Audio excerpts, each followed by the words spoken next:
before I ask you to do so. Even if there's a question, please put the answer in the chat panel first, and then I will unmute you. Okay, I'll ask you to unmute. So we do have a two-way conversation. It's just that I want it to be a little less, a little regulated, so that it becomes cohesive and it's easier for everybody to follow the session. Now, what we're going to do is, for quite some time now, we are going to follow individual taxation, which is, I think, the base for the US taxation. Once you're able to understand the basics of individual taxation and how we are going to follow it through the forms, it will be easier for us to extend the concepts, the base concepts, and then apply it for C Corps. As I was telling you in the orientation session, our aim should be to correlate whatever we are learning in individual taxation with the C Corps, S Corps, partnership, and so on and so forth. So think about a scenario when you are an earner today and you're working as a salaried employee. So now we are talking from the salaried employee's perspective in terms of how his taxation would work or her taxation would work. But then we are going to switch over to C Corp and think about what these expenses would be from the C Corp's perspective and how the deductions would be applicable to us. The moment you're able to link all the sides of the same coin, at that point of time, there's an understanding which goes. Always understand for your own benefit. Think always from the perspective of IRS. So if you are an IRS, which deduction you are giving to whom? And which income is being reported to whom? Because if you're able to understand the concepts like that, then even if I give you a question which you have never seen before in any of the content providers or maybe in my lectures, you would still be able to develop a common sense to answer those questions. Okay. So what we're doing, if you look at our schedule, which has already been shared, a substantial amount, at least 10-12 classes, we are dedicating to individual taxation. And there's a bit of history behind each of these provisions. I'm going to keep it in the fag end. If we have time, I'm going to give you some idea about what we are discussing and what was the origin. But right now, we are going to focus on two things. Okay, so before we go to the taxation aspect of individual taxation, we are going to learn about who needs to file in the US. Okay, so the first question is who needs to file in the US? So who needs to file? That's the first question. And the second question is the filing status. Now, in India, can you quickly tell me what are the various kinds of filing statuses that you see in India? Various kind of filing statuses that you write in the chat panel, Pradeep, don't unmute. Write in the chat panel, I will ask you to unmute once the time comes. What are the various kinds of tax concessions or filing statuses that we have in India? Please write in the chat panel. Whatever you are aware of. So when I say filing status, it means how resident and non-resident is not a status. That's not a, so we have individual, that's number one. Anything else? So don't worry whether your answers are good, bad, correct, incorrect. We are going to take you from wherever you are to a higher level. So don't worry about your answers being incorrect. Just make sure that you're giving us 2 hours. These 2 hours should be the best usage of your 2 hours time. So yes, individual. Anything else? You can file as what entity in India? So you can file as an individual. Anything else? So when I say status, Shikha, what I'm trying to say is when I look at a tax return, so all of these are various aspects of a tax return of an individual, isn't it, Shikha? Salaried, business profession, these are all various sources of income for an individual. But when I file in India, I can file. So my tax slabs would be for what? For an individual, there's a different tax slab. Just like that, different tax slabs will be for what kind of entities in India. So yes, HUF is, please don't look at ChatGPT or your whatever before you're answering. Please don't look at those, okay? The idea is to help you understand the concepts here. So we have individuals, we have companies in India, we have Hindu undivided family, we have trust. We also have another one, if you guys are aware. In India, even, yeah, partnership is another entity. Okay, so when I say status, it means we are looking at a different tax structure for each of these individuals in India. Now, funnily, in the US, even within an individual bracket, there are, association of persons. See, so what I'm trying to say is in India, an individual is an individual. I, you, all of us, we do have now there's a choice because we are in the process of, transferring or migrating from old tax regime to new tax regime. But in India, as an individual, we have only one status, which is an individual. And maybe a little bit beyond that is an HUF. As a family, we can organize ourselves as HUF and then file the returns in India. So in India, if you look at it, we have either an individual or we have probably an HUF, which looks like a way in which various individuals can come together and file a joint return. Now, in the US, even as an individual, there are various different statuses. What are those? What is the purpose of those? We are going to talk about it. Now, there is one topic which we don't have in the CPA exam, but I think that's very important because when I used to study for CPA and even later, we use terms like non-resident alien. Which part of income of mine I need to tax in the US? I never knew that because that was never covered in the CPA exam.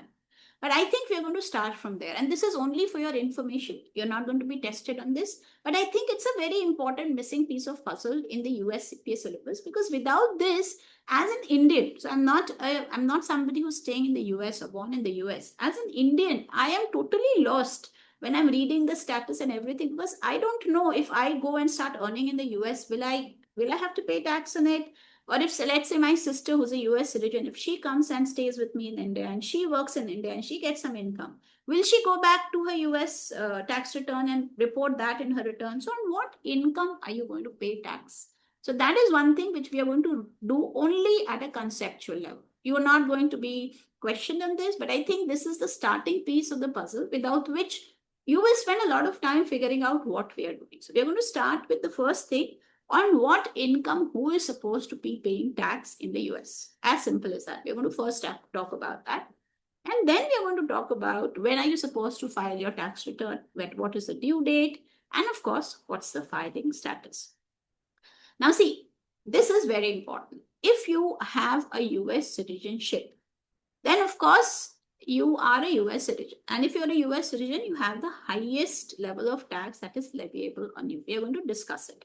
So who is a US citizen? Now there's a big, fiasco about, and I think this is a good step, but what used to happen earlier was the citizenship was offered on birth. So there is a concept called birth tourism that used to happen in the US. And a lot of people from third world countries who travel to the US give birth to a baby, and then that baby becomes automatically a US citizen. And after 20 years, their parents would apply for citizenship. And this used to happen a lot in the US. Now, very recently, Donald Trump has scrapped that. Said birth-wise US citizenship is scrapped. And there are new rules that has been initiated, which says that both the parents have to have certain status before the child can be given a US citizenship. So the first thing is if you're a US citizen, awesome. You are not regarded as an alien. Who is an alien? An alien is a person. Now think from the US IRS, guys. We're looking from the U. So what are we discussing? We are discussing Internal Revenue Code. What's the Internal Revenue Code? It's a tax law in the US, which is administered by the Internal Revenue Commission. So Internal Revenue Service, IRS. And these guys have to make sure that US as a government is getting enough direct taxes. And that is what we are studying. So for the US territory, the moment you have a US citizenship, for whatever reasons, immediately you are regarded as not being an alien. You get something which is called a social security number, and you have to quote that number and you have to pay tax in the US. But if you are not a US citizen, the moment you do not have a US citizenship, you are termed as an alien. And as an alien, in order to decide whether you will have to pay tax in the US earned income or foreign source income, you need to first understand whether you have something which is called a green card. So what is a green card? It's like saying I am so think about, I always love this example. Godfather is one of my favorite movies. So think about this Don, right? And this Don wants to determine whether you are good enough to be a member of that family, because the membership in the Don family becomes a big thing. So what we do, we kind of give a testing period for a new person coming in and say, okay, now see, more or less, we have determined that you are worthy of being a US citizenship. We will observe you for a few more years. And then if need be, we will give you a US citizenship. So green card is a card that gives you a lawful immigration status. So if you are not a citizen, do you have a green card? If you have a green card in the US, you are technically termed as a resident alien. So these words are very important, guys. Either you are a US citizen or you have a green card. If you have a green card, you become a lawful immigrant, lawfully recognized immigrant in the US. And you're going to be termed technically as a resident alien in the US. And if you are a resident alien or a US citizen, then the taxability of income is different. So let's say you don't have a green card, okay? So neither you were born a US citizen, neither were you a green card holder. So imagine me, I am an Indian. I go to my sister's place in the US. I stay there for 3 months. While there, somebody approaches me and says, you know US taxes, why don't you just help me file the tax return? And then this guy pays me money. So what happens? I was in the US for maybe 15 days versus I was in the US for maybe 6 months or maybe 7 months. And I earned some income in the US. Am I supposed to pay tax on that income in the US? Am I supposed to pay tax on that income? Come back to India and I file my own return? I have no idea. Okay, so in order to understand that, let us add another piece of the puzzle, which is called the substantial presence test. There are some rules we will discuss about this. In India, this is what Pradeep was saying as resident versus not ordinary resident in India. So in India also we have these. So every country has some kind of a presence test where we say that if you have been in the US soil for big amount of time and they define that time period, then we say, see, you have principally stayed in the US for this year, so you have to pay tax in India. Or so you have to pay tax in the US for this amount. So either you are a US citizen or you have a green card. So if you're a US citizen, you just get your SSN, pay the taxes. If you don't have a US citizenship, then you need either a green card or you need to have been in the US for a substantial amount of time. So if you're not a US citizen, you either need a green card or you need to be in the US for a substantial amount of time. We'll describe what is substantial amount of time also. So either of these tests, so either this or this, so either this or this, if you are satisfying, immediately you get classified as a resident alien. And the moment you are a resident alien, so now we have two terms. You have US citizen, you have resident alien. So these are the two terms. We will connect all of these to the income, which is going to be taxed in the US, okay? So imagine, so first criteria is US citizen. Next criteria is, okay, I'm not a US citizen, but either I have a green card or I have been in the US for a substantial number of days. Either of two cases, I will be called a resident alien. But neither I'm a US, so take my example, okay? I was neither a US citizen, nor I have a green card, nor I was in the US for more than a particular number of days. So I just went there on a vacation, filed the return. Then they asked me, okay, did you arrive in the US in the current year? Or were you there in the US for a very small period of time? But this was a time when you are going to settle in the US forever, or you're going to leave US forever, something like that. Then we say, okay, for some very, very fraction number of people, we give you something called a dual status aliens, but that is very rare, okay? What is important is, ideally, if you don't follow either this or this, you become a non-resident alien. So the third term, which is very important, is a non-resident alien. So these are people who neither were born in the US, nor do they have US citizenship for any other reason. Neither they were green card holders, nor they were in the US for a substantial number of days. So these people, like me and you, when we go to the US for a vacation, we will be typically called non-resident aliens. And ideally, the amount of income that I'm earning in the US, that amount has to be substantial. So let's say I file one return. My sister's husband's return I filed. And then my sister said, okay, file my return. And then some of his friends said, okay, file our returns. And this comes out to a substantial amount of money. All of them paid me. So it was like a good money that I made. In that case, we say, okay, think about the threshold of the income that you crossed. If that money is a good amount of money, and we will see what is a good amount of money in the US. If that money is a good amount of money, I will have to file a tax return in the US, but only for the money that I earned on the US soil. And how do I do that? I don't have an SSN. So I get a number which is called an ITIN number, Individual Tax Identification Number. But remember my sister, who's now a US citizen, at some point of time, she was a green card holder. or people who have been in the US for a long number of days. These guys would have to pay tax on worldwide income. So see, there are exceptions. This is an exception. I'm not going to touch much about that. Even this is an exception. We are not going to touch much on that. So generally, the concept says if you're a US citizen, green card holder, or you abide by the substantial presence test, you become a US citizen or a resident alien, and then it doesn't matter where you're earning money. Wherever in the world you earn money, you will have to pay tax in US on the worldwide income. But the moment you're a non-resident alien, that means somebody who's neither a US citizen nor a resident alien, in that case, that person is only going to be taxed for the income that person earns in the US by filing an individual tax identification number. There is a small exception. So imagine first year when my sister married and went to the US and her husband was already in the US. Now that year, since US has a concept called marrying fairly jointly coupled, so you can file as a couple together, there's a choice that US gives to these incoming people who otherwise would have been non-resident aliens. So my sister, when she went, imagine US government asking, do you want to file a joint return with your husband? My sister says yes. Husband says yes. You say, okay, stamped. So for that year, my sister would be filing a married filing jointly return with her husband, and they will be paying tax on worldwide income. So for that year, whatever is the income that my sister generated throughout the world, she would still be taxed on the worldwide income in the US. So that's the only exception that we give you. See, if a non-resident alien elects to be treated as a US resident, for example, to file a married filing jointly return with the spouse on arriving in the US, we do allow. So you're just a non-resident alien. You don't have a US citizenship yet. She did not have a green card when she arrived. She did not have a US citizenship when she arrived. And in that year when she went to the US, she was not substantially present in the US.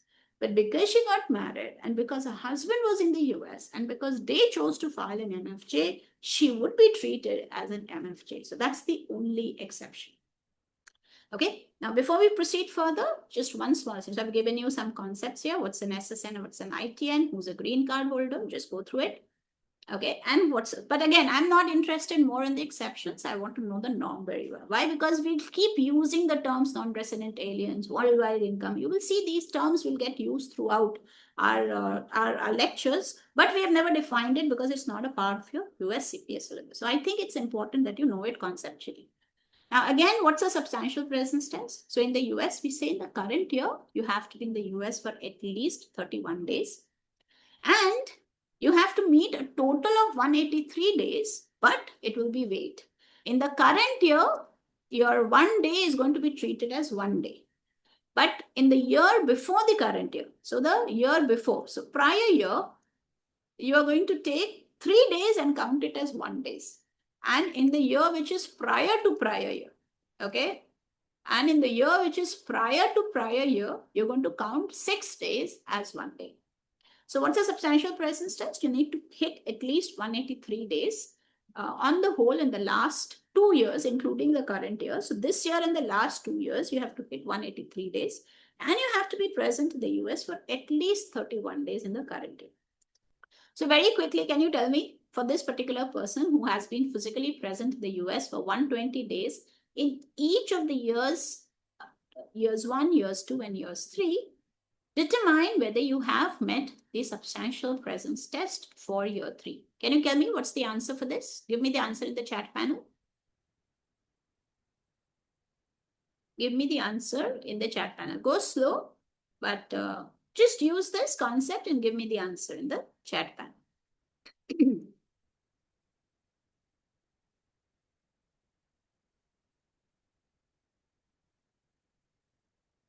Everybody, please try, okay? Everybody. No, I need the answer yes or no, okay, Shikha? Do you meet the substantial presence test? If yes, tell me the number of days. If no, tell me the number of days. Everybody else, please try. Please try. So see, 120 days in the first year, that's awesome. I'm going to treat it as 120 days. 120 days in the year before this, 120 days in the year before this, I'm going to take as 120 divided by 3. So I'm looking at 40 days.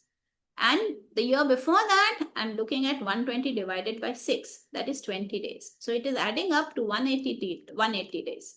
So even though the first criteria is being met, that means you've been in the US for at least 31 days, but you're not fulfilling the second criteria of being in the US for at least 183 days in the current year plus 2 preceding past years. Hence, you have not met the substantial presence test.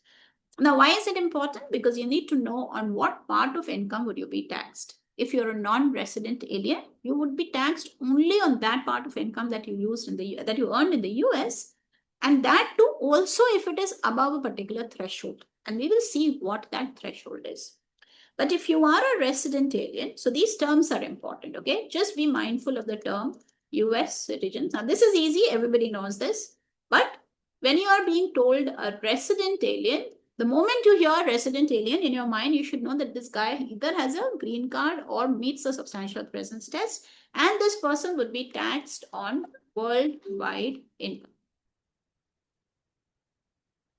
So this is the first thing you will say. And the second thing you should know is, if you're a non-resident, so 3 terms, very important. Understand you would be taxed only on US source income.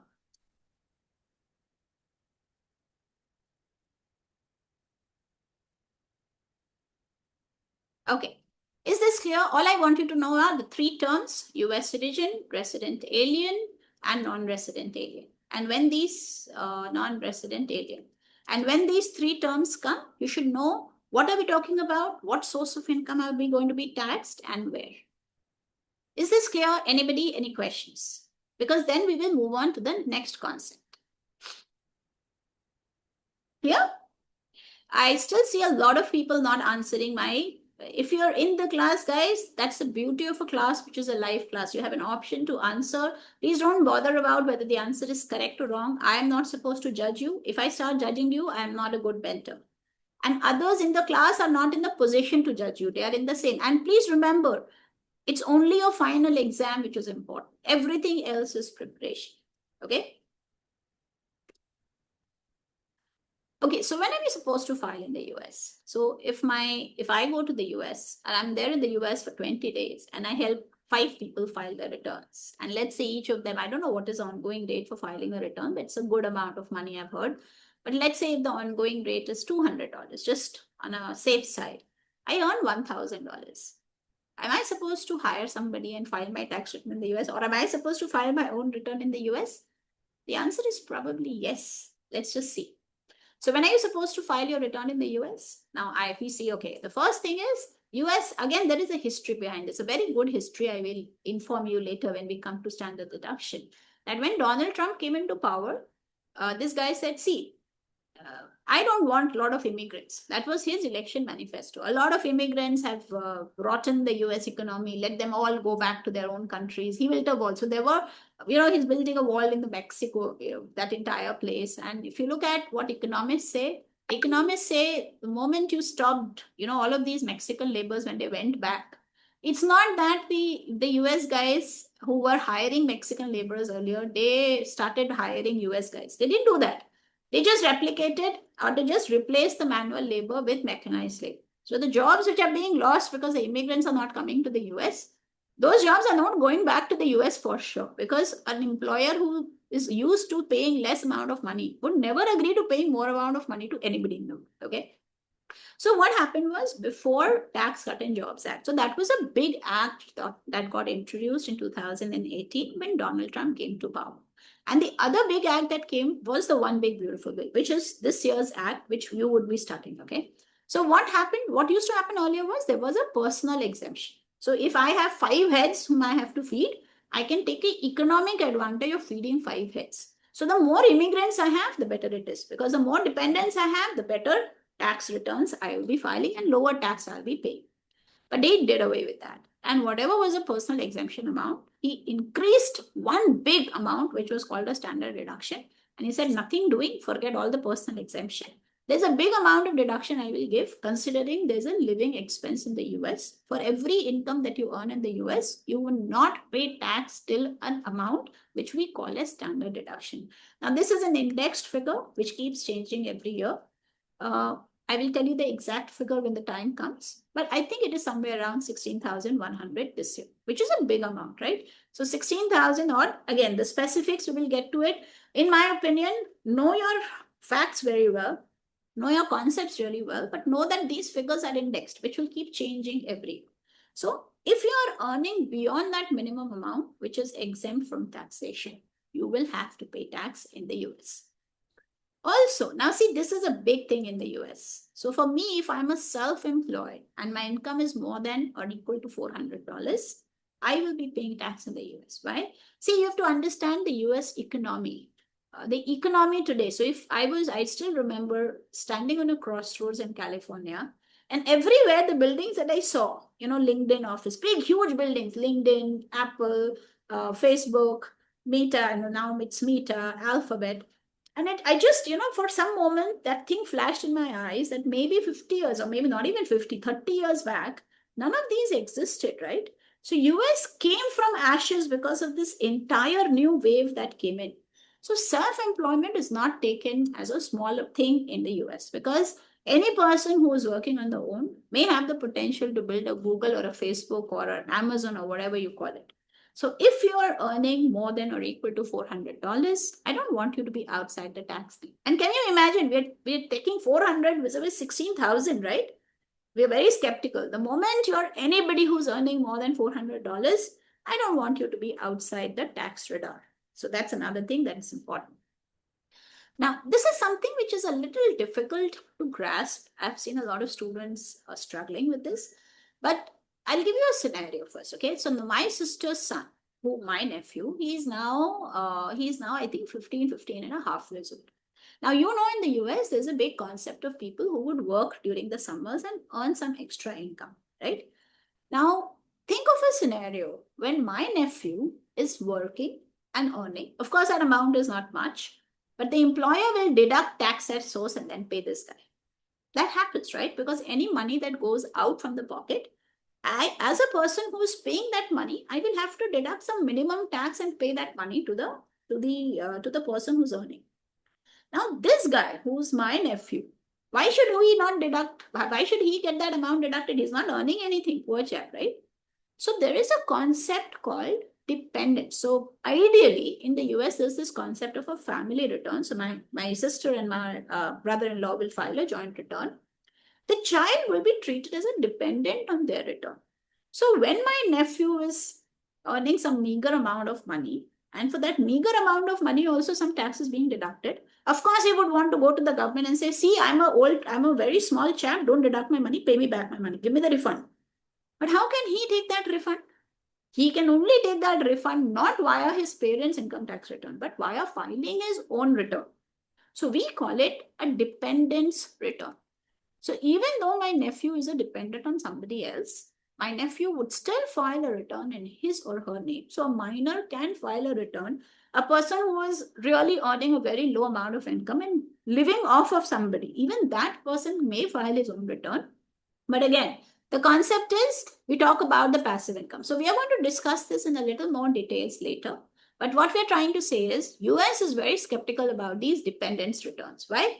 Because it may so happen that my sister and my husband, so let's say the first year this guy filed a return. And then my brother-in-law gets a miraculous idea. He says, why don't we put in some amount of our savings and put it in his account? He's anyways filing a return. His tax slabs are really low. He will not be taxed. So there is an option. There is an option where, Rajesh, I'll get back to your question. Okay, so there is an option where the parents, probably the moment a dependent will file a separate return, the parents may want to give off their passive income, right? The income from fixed deposit earnings or dividend income to the child's name. So in India, we call it clubbing of income. And we say that, see, even though this is the child's income, you will be clubbed and the parent will have to include that income in his or her return and then pay tax on it. In the US, it is opposite. We say, okay, the dependent is filing a return. But the dependent's return, if it is shown that the dependent is earning a lot of unearned income, unearned is passive income, right? Dividends, capital gains, royalties, rents, all of this passive income.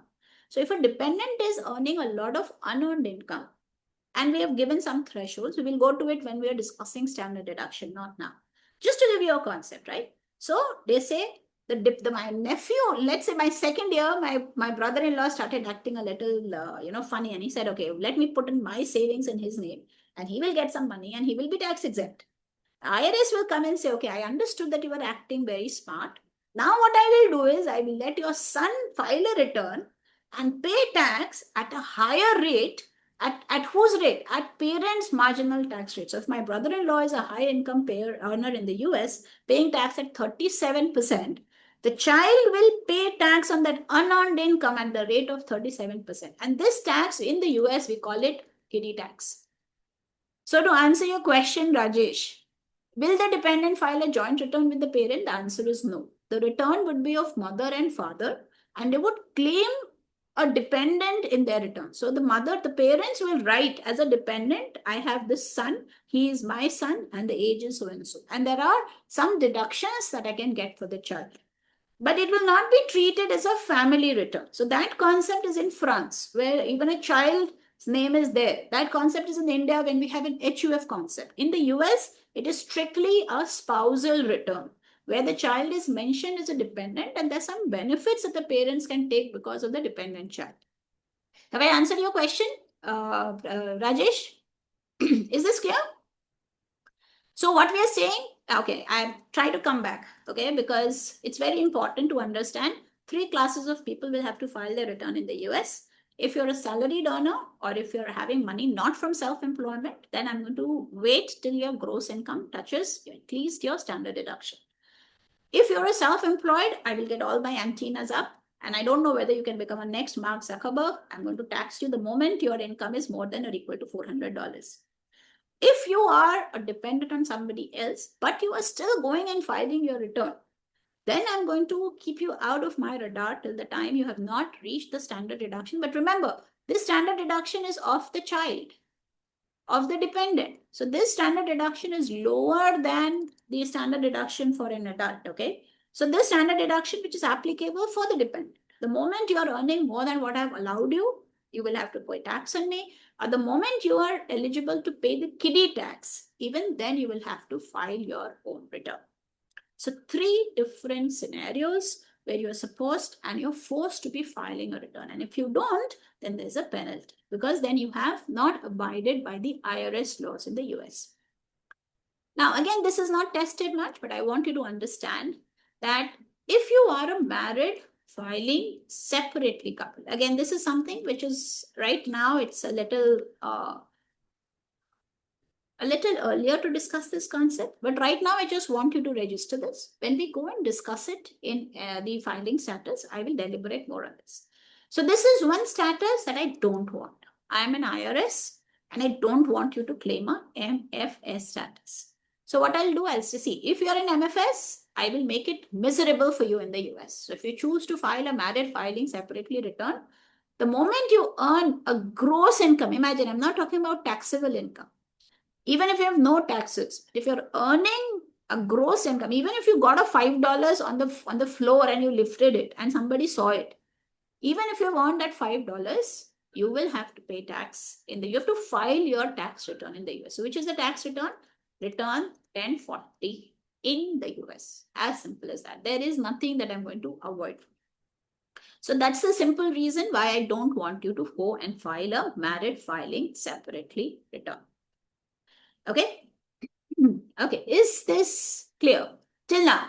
So what have we discussed? We've discussed what's a US, who is a US citizen, who's a resident alien, who's a non-resident alien.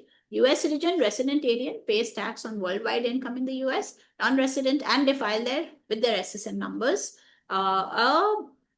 Non-resident alien will have an ITIN number, which is individual tax identification number, and pay tax only on the US income, provided the earning is more than the standard deduction, or the earning is a self-employment earning, which is more than or equal to $400.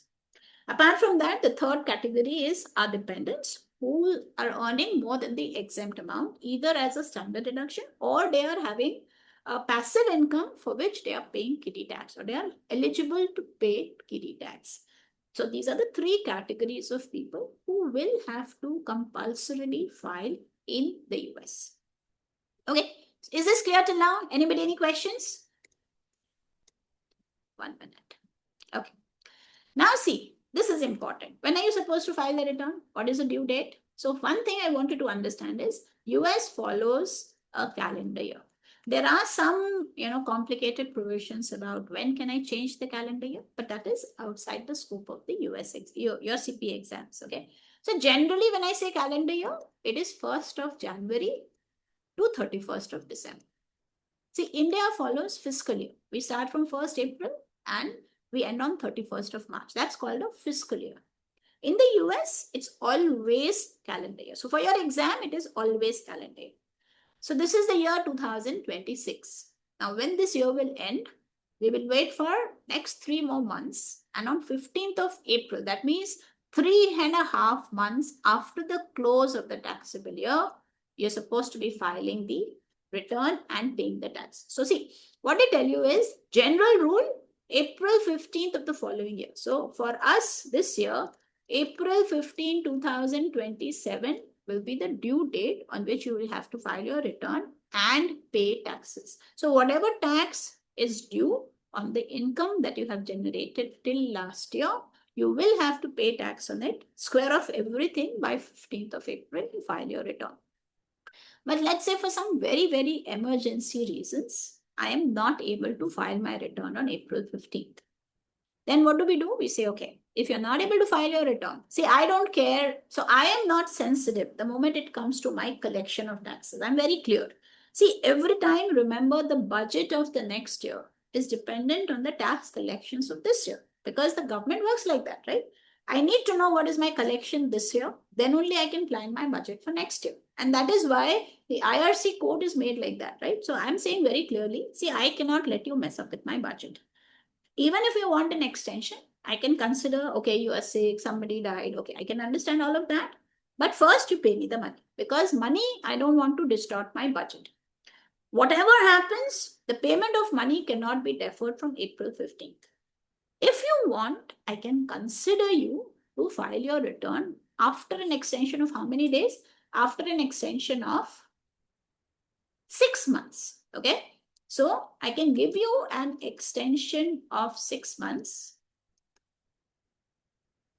We say that this is an automatic extension. What do you mean by that? The moment a taxpayer chooses to file 4868, he will not or she will not have to take the permission of the IRS. The moment I file form 4868, it means that I've sought an automatic 6-month extension and my due date of return has got extended till October 15th. So please remember the due date for paying taxes, even when my return is filed on October 15th, I need to clear all my taxes by April 15th of the same year. Because if I don't pay my taxes by April 15th, the penalty clock will start clicking. Even though my return has gone on October 15th, the penalty will start accruing after 15th of April. So what's the due date for filing return? It is 15th of April, which may be extended by an automatic 6 months extension till October 15th if I have filed a particular form. But in any case, whether an extension has been sought or not, I will have to pay my taxes by April 15th. I cannot defer payment of taxes. If the tax is not paid, I will have to pay a penalty on that amount. Okay? So please remember, it does not matter whether the extension has been sought or not. And why do we call it an automatic extension? Because the moment I file a form, immediately the extension will be given to me. So if I am filing my return, the due date may be October 15th or April 15th. But if I'm paying my taxes, the due date is always April 15th, never beyond that. Okay?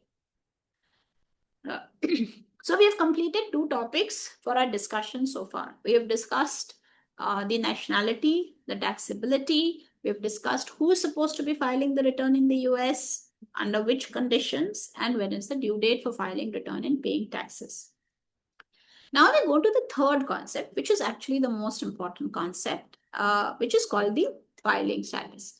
Now, before I go here, I want to show you guys the IRS form. As I told you, I want you to take these forms. Okay, I want to tell you one more thing before we start. Okay.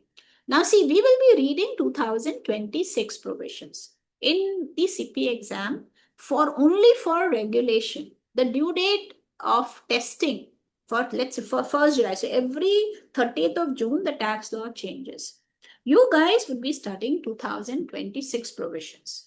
But the IRC, since this is the first year when the one big beautiful act has been passed, the IRS has itself not released the 2026 tax forms. Now you understand, right? 2026 tax forms will be used by 15th April filing. So next year, 15th April, when you're filing your returns, you will need 2026 forms. US has still not released the 2026 forms as a master 1040 form. So what I have done is, what the IRS has done, so you will see a lot of content providers, they have only given you 2025 forms because the finalized 2026 forms have not been issued. What I have done is, I have given you a draft form. So what IRS has given you is, IRS has given you a draft form for all 2026 provisions. They are yet to come up with a draft form for 1040. So I have given you the 2025 form for 1040. For all the others, I have given you the draft 2026 forms. Please understand, when you are studying, you are not studying 2025 rules. You are studying 2026 rules. So ideally, you should be studying 2026 forms. So I've given you all draft 2026 forms which are available. I think there are two forms for individuals which have not been issued as a draft also. One is the master form 1040 and the other is schedule 1A, which is a new schedule that got introduced in the year 2025. So we will discuss about it. So master form, I'm not giving you a form just like that. I'm giving you the most recently available form. Once the draft form comes, we will update it with the draft form. So can you see here, we have all the details and I want you to take a copy of these master forms. Okay, take a physical copy. And whenever you solve some MCQs, you get some understanding, make a note on the physical copy, right? Two things I asked you to take physical copies. One was your blueprint, just the number of pages applicable to reg. And the second was these forms. All the master forms, at least get a printer. Okay. See, what I'm trying to tell you is, I put my name, last name. Can you see my social security number? This comes here. Spouse's social security number. If I'm filing a married filing jointly complaint plan. Can you see here? This is the thing that we are going to decode. So every time when we understand a particular concept, we are going to correlate it with that section of the form. So this is the portion that we'll be decoding now. Can you see? So how many statuses can you see here? Can you count and tell me how many statuses are we able to see here? How many? 5. Can you see? Single, married filing jointly, even if only one spouse had income. Married filing separately. In this case, I will want you to give the spouse's social security number also. I'm asking you head of household and qualifying surviving spouse. If you are a qualifying surviving spouse or if you are in HOH, then I want you to enter the child's name and I want you to give the dependent's name. Okay, so I want you to give the child's details if it's either HOH or qualifying surviving spouse. And can you see this now? This line should make sense to you. If treating a non-resident alien or a dual status alien spouse as a US resident for the entire year, then check the box and enter the name. So if this is the first time, so imagine my sister when she went to the US for the first time, then she would have checked this box, right? Because you're a non-resident and now you're planning to file your return as a MFJ. Okay, one strange thing that I will show you. So ideally you look at 5 different statuses, right? 5 different statuses should give you 5 different tax slabs, isn't it? See, when they release the tax slabs, one second. When they release, wait 1 second, I'll just show you the tax slabs. Yeah. See, when they release the tax slabs, there are only 3 tax slabs. Can you see this? So I have 5 statuses. Sorry. I have yeah. I have 5 statuses. What's wrong? And I have 3 tax slabs. Yes or no, guys? So can you tell me which tax slab is missing? So this is married filing jointly. This is single. And this is HOH. Can you tell me which tax slabs are missing? So qualifying surviving spouse is missing. And what is missing? Married filing separately. So I need to figure out what would happen with married filing separately and what would happen with qualifying surviving spouse. I don't know what's wrong with my pen tab today. Something does not sound very good. Okay. So we are going to be filing as married. So I don't know what would be the tax slab. So I have only 3 tax slabs. I have a tax slab for being single. I have a tax slab for married filing jointly couple. And I have a tax slab for HOH. But I have 5 different statuses. So what am I going to do with married filing separately and qualifying surviving spouse? So we are going to talk about it, okay? So keep these questions in your mind. I think by the time we will go there, we should be in a position to answer your question, okay? So now we know that there are 5 different statuses. Let us understand what each of these status means, okay? Now, first year, I am a single. Next year, I get married. Can I file an MFJ? The answer is yes. After that, I get divorced. Can I file an HOH? Answer is yes. My husband dies. Can I file a QSS? The answer is yes. So it depends. Every year, your filing status can change according to your circumstances. So don't assume that just because year 1 a person had a particular status, it would be the same in year 2. Every year, look at the facts and circumstances for that particular year and then take a decision. Now see, what is one thing I want you to just remember and keep it in your mind is don't prorate birth or death. Okay, what I'll do is, I think this pen tab is something strange is happening. Let me just take a normal. So these will not be saved, guys. 1 second. I'll just write it properly. One thing I want you to understand is don't prorate birth, death, or marriage in the US. So when I say don't prorate, what I mean? I got married on 31st of October. It should not be that whatever concession I had, I will get it for only 2 months in the US. No, we never prorate the birth, the death, the marriage, nothing. Either you have it or you don't have it. There is no middle path that you have it 50%, you have it 30%. No, either yes or no. So when are you single? When are you married? The question is 31st December will determine whether you want to be single, whether you have to be filing as married filing jointly. So imagine you go to LA, you get completely drunk and you then go to a chapel and then you sign on 31st December before the clock hits 12, you went and you signed your marriage agreement. Are you married? Are you single? What do you think? Married? Are you single? We'll talk about it. Wait. We'll talk. Are you married? Are you single? 31st December, before the clock struck 12, you signed your marriage return. You signed your marriage certificate. You are married for the full year. So when you file your tax return on 15th of April or any time before that, you're going to be filing a married filing jointly couple. It's a single day test, as simple as that. So on that single day, wait 1 second. On that single day, are you legally married? If yes, then you are MFJ, right? It doesn't matter whether you're staying together or whether you've been alive for the full year or you died in between. It doesn't matter. Remember, just that we don't prorate marriage, don't prorate birth, we don't prorate death.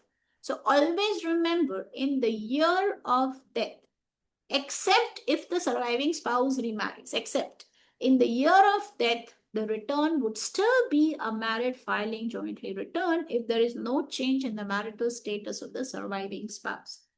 So if you're legally married on 31st of December, before the clock strikes 12, whether you're staying together separately, whether somebody is dead, not dead, you would still go and file a married filing jointly couple. if you're not legally married on 31st of December. So you were legally married till 29th of December. 30th, you executed a divorce decree. You are single, or you may be a QSS or an HOH. We will talk about that. But typically, if you're not legally married, you're single. If you're legally married, irrespective of whether you're staying together or not, or whether one person has died, you would still be filing a married filing jointly return next year when April 15th due date would come. Now, what is very important is, unless and until you are legally separated, so you were married and then you started living separately and you ultimately sought a divorce, which is a legal divorce before 31st of December, your status goes back to single. So it's either marriage or divorce that changes your status from single to MFG. Okay? Now, this is something that we're going to do a little later, but if you are, so again, this is a QSS. If you remember, we said QSS does not have a separate rate, right? A QSS is a relief that is given in order to avoid undue hardship to an individual. How? So imagine if spouse 1 and spouse 2. Okay, so spouse 1, I cannot. My bad. Okay. So imagine if spouse 1 and spouse 2 are married. Spouse 2 dies. Spouse 1 survives, and spouse 1 is a very young child. And spouse 1 has her house, which she is maintaining for the child. So what we are saying is, see, the year of death. So year 1, the death happens. Year 2 and year 3. So what we're trying to tell you is, we don't want the surviving spouse to be in a really bad state just because the death of the spouse has happened. So what we will tell you is, always remember, in the year of death, you're going to be filing a married filing jointly couple, irrespective of the fact whether S2 is alive or not. Why? Because in the year of death, we never prorate. But 2 years thereafter, if I have some extra conditions that I meet regarding a dependent child, I may opt for a QSS status. This is a may, provided some additional conditions have been met. And if you choose a QSS status, the rates applicable would be married filing jointly rates.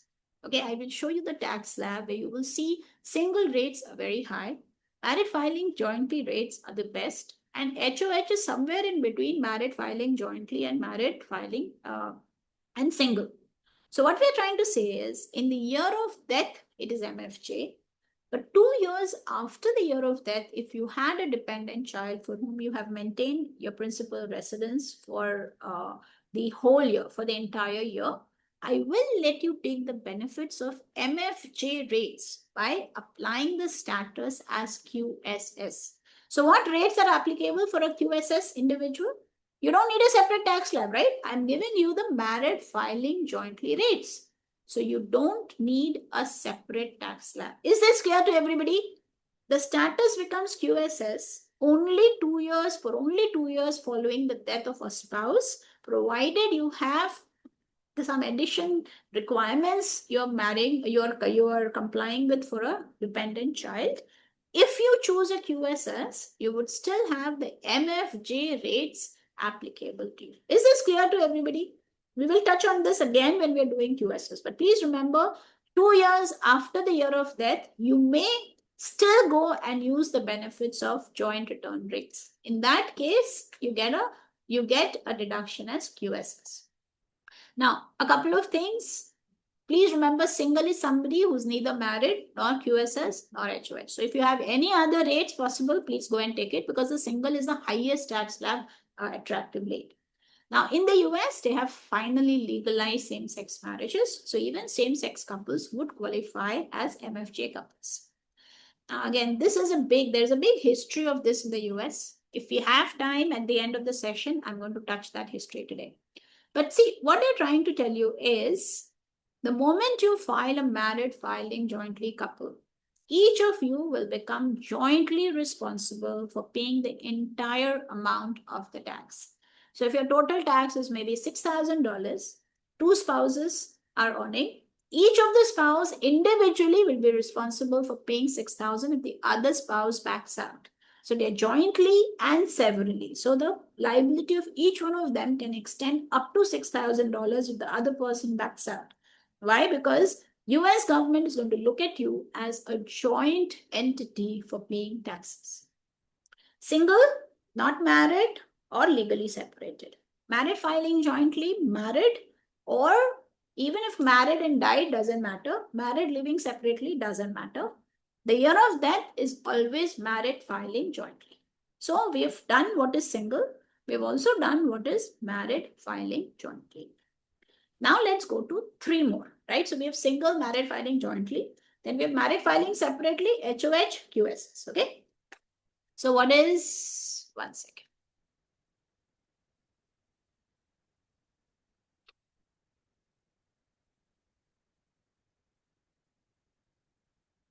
So now what is a married filing jointly coupled? So we know this, a married filing jointly, both the spouses are jointly and severally responsible. So each one of them can together pay 6,000, maybe 3,000, 3,000, 2,000, 4,000, 0, 6,000, 6,000, 0, everything possible. Because the government is going to treat you as one entity.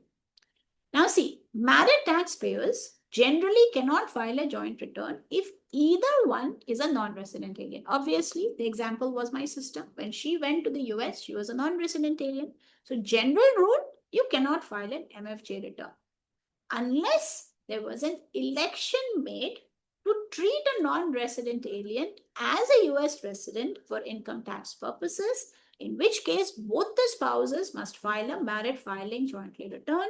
Thus, the moment they do that, their worldwide income becomes subject to US income taxation. I think this now becomes easy, right? If you're a non-resident, so this was that exception, the last exception in a slide. So if you are a married filing separate, so ideally, if you are a person who's just entered in the US and you are a non-resident alien, if you elect, you can go and file a MFJ return.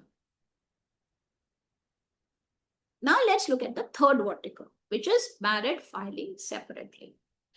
Again, I'll give you one very funny scenario, but just understand this again. So imagine there was a gangster, and I'm now talking about real good masala Indian Bollywood movie. I think there was a movie called Gangster that came where there was a villain and there was a lady who fell in love with that villain.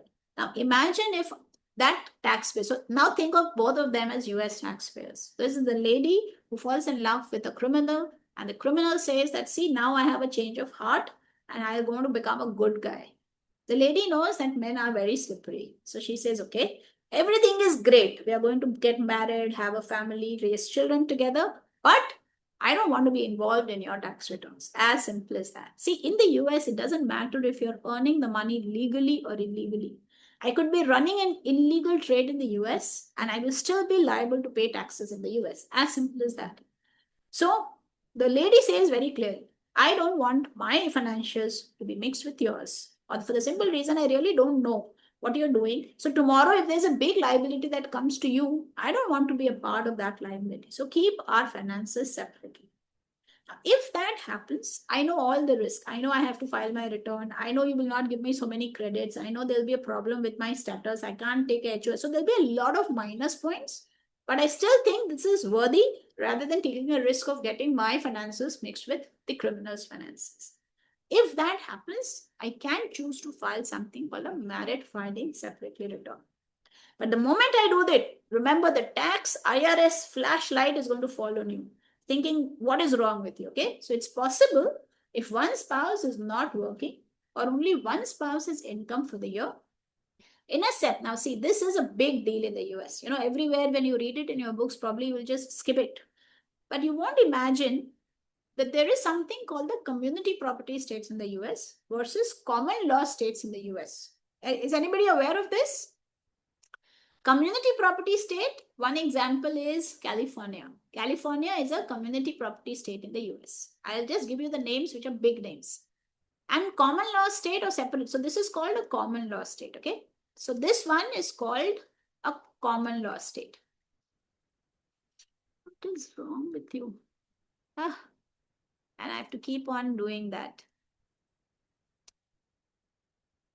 Okay. So this is a common law state. Okay. So what is a common law state? The common law state example is New York. Okay. One of the examples I'm giving you. Example is New York. So these are big many states. Okay. There are some 7-8 states which are now community property states. And the biggest example is California. If you would be surprised to know that MFJ concept came from community property states, and there's difference in the state concepts in the US. See, US was a mixture of a lot of states who came together. In fact, if you go and read the history of the Civil War in the US, the entire concept was union versus state concept, right? And the federal concept which Lincoln wanted to sustain. So what happened? All of these states, even in today's day, US states have a lot of autonomy, much more than what you think about in India, right? The concept of state is huge. So these are the states which were community property states in which everything that a couple earns will be split 50-50. So $1 that the husband earns will be split 50-50.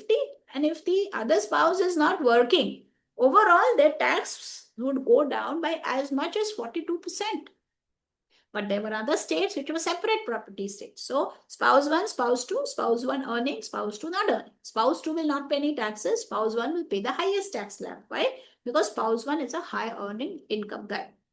So what happened? There was a big problem in the tax levels of these two states. Because separate property states, if there are, so in a family where one is not earning or earning very less, a separate property state would result in much higher taxation compared to community property states like California, where if one of the spouses are not working, think about 1940s guys, right? 1940s, one spouse not working, the tax comes down drastically because husband and wife's income would be split. So what happened in 1940s? US started thinking of, all of these separate property states started to start thinking about changing their state laws, which was a Herculean exercise. So federal government came in and said, okay, let me introduce married filing jointly status to everybody in the US. So everybody in the US can take advantage of the splitting of income between the husband and the wife, spouse 1 and spouse 2.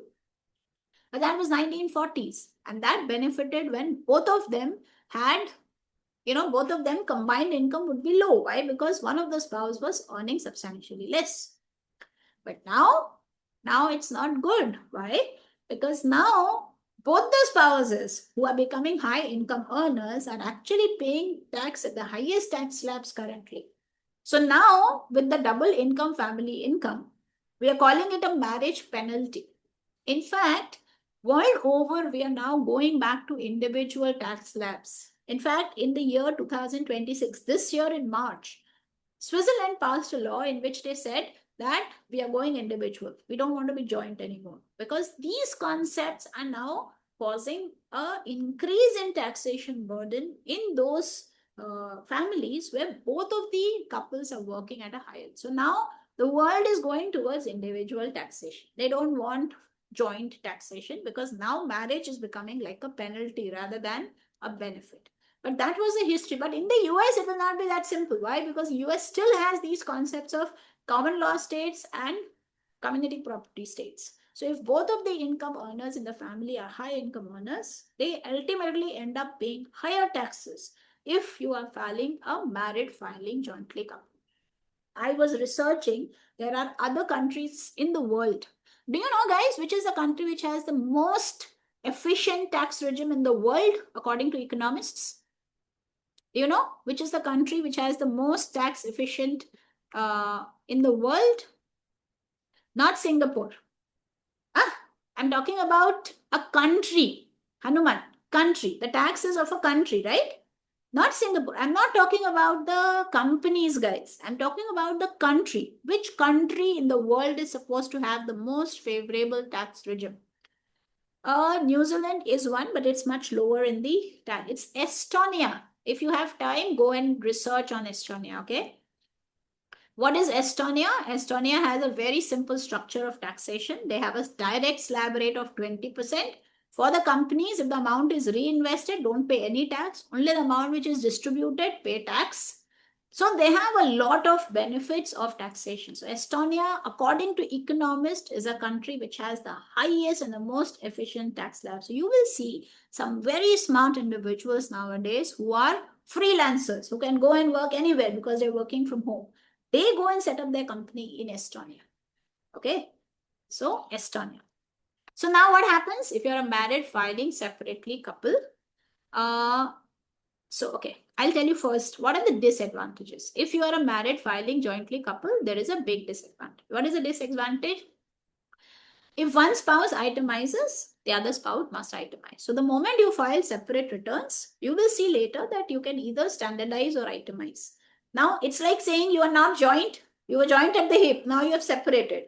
But you will still have to carry the sins of each other. So if you're both going to pull yourself down or pull yourself up, you cannot have independent entities. Neither spouse can claim, and there are a lot of tax benefits that I will take away from you. I will not give you earned income credit. I will not give you child credit, education credit, adoption expenses credit. So there are a lot of tax benefits that I will pull away from you if you file a married filing separately status. Now, what is the tax slab for MFS? The tax slab is half of married filing jointly. It is half of married filing jointly couple. That is the reason you don't need a separate tax slab for MFS. So no separate tax slab for QSs. Why? Because they are following MFJ rates. And no separate tax slab for MFS because they are following again MFJ rates, just multiply, divide by 2. One more thing that I want you to understand is this. A taxpayer may change their filing status from married filing separately to married filing jointly by filing an amended return within 3 years of original due date of the tax return. So I will always keep it open for you. 3 days after you file the tax return, go back or go forward, you can go and change your status from married filing separately to married filing jointly. So in the US, there is this concept of going back, reopening a past return, and then amending that return. They are trying to do away with it, and they're moved out of it in a lot of provisions, but that's still a possibility. So this, I give you a possibility. If you want, go forward, go back. Within 3 years, you can change your status from married filing separately to married filing jointly. So we have completed what? We have completed 3. We have completed single. We have completed married filing jointly. We have completed married filing separately. Now there are 2 more for us. What's the next one? QSS and HOH. Only 2 more, right? So what does a QSS? Yeah. What does a QSS return says? This also we did, right? QSS is, this is to prevent undue hardship. What is the undue hardship? We say, see, if you are a qualifying surviving spouse who has a dependent child, then both the conditions have to be met. What are these conditions? The first condition is, see, the year of death, it is always I'm using this, guys, keeps on changing. I'll just try to be a little big in what I'm writing. So what we're saying is in the year of death, you will always file a married filing jointly return. But 2 years subsequent to the year of death, you can file a QSS status where you will use the joint tax return rates and even the standard deduction. So can you imagine, instead of 16,000 as a standard deduction, I can claim 32,000. And I'm a single earner right now. But still, I will give you that benefit because I want you to avoid undue hardship. Provided you have a dependent child for whom you must maintain a principal place of residence for the whole year. So what do you mean by saying maintaining a place of residence? So you have a house, which is the principal place of residence for the child. So you're paying for the house property taxes, you're paying for the utilities, you're maintaining that house, which is the house of the child, for the entire tax year. Please remember, guys, it is not important that the child has to stay with you physically for the full tax year. But the house that the child writes as his residential house should be yours for the full tax year.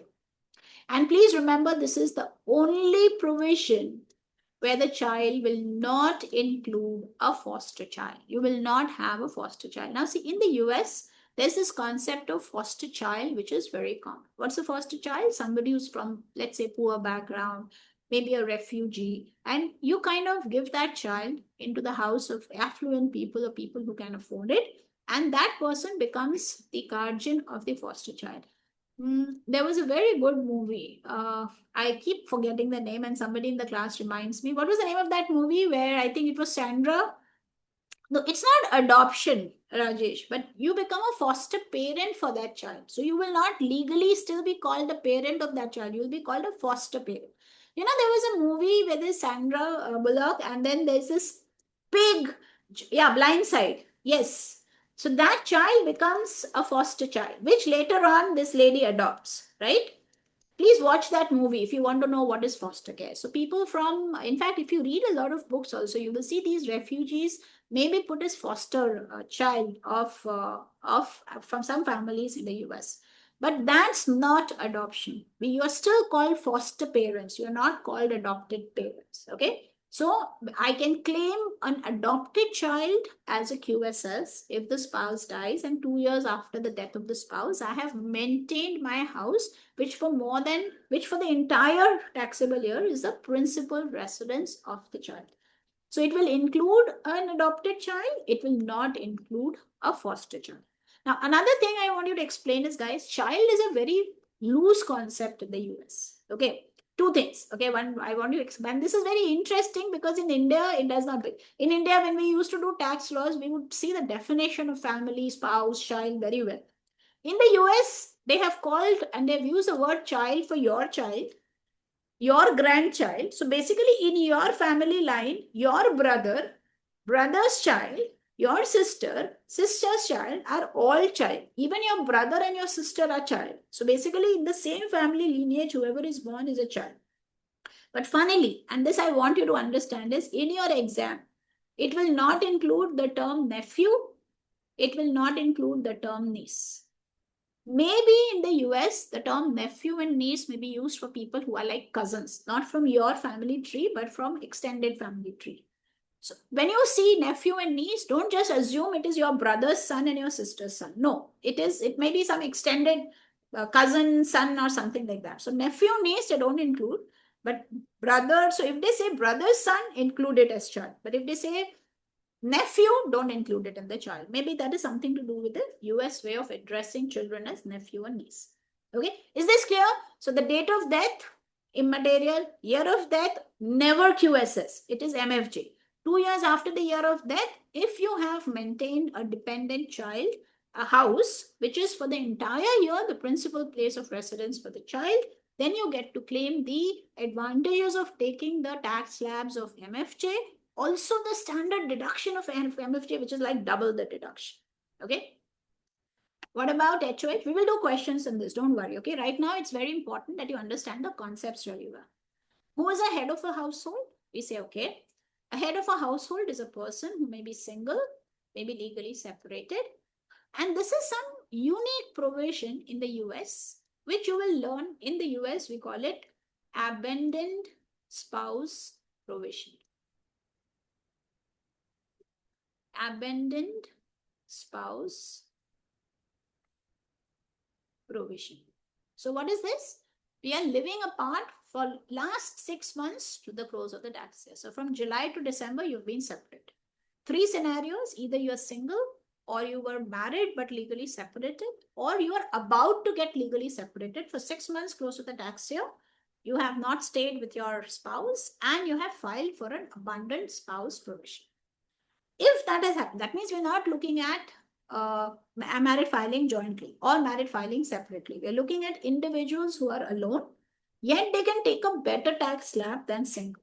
When you do that, we say, okay, if you are in HOH, you have to maintain. So I have maintained as my house a home which for more than half of the taxable year is the principal place or a residence of whom?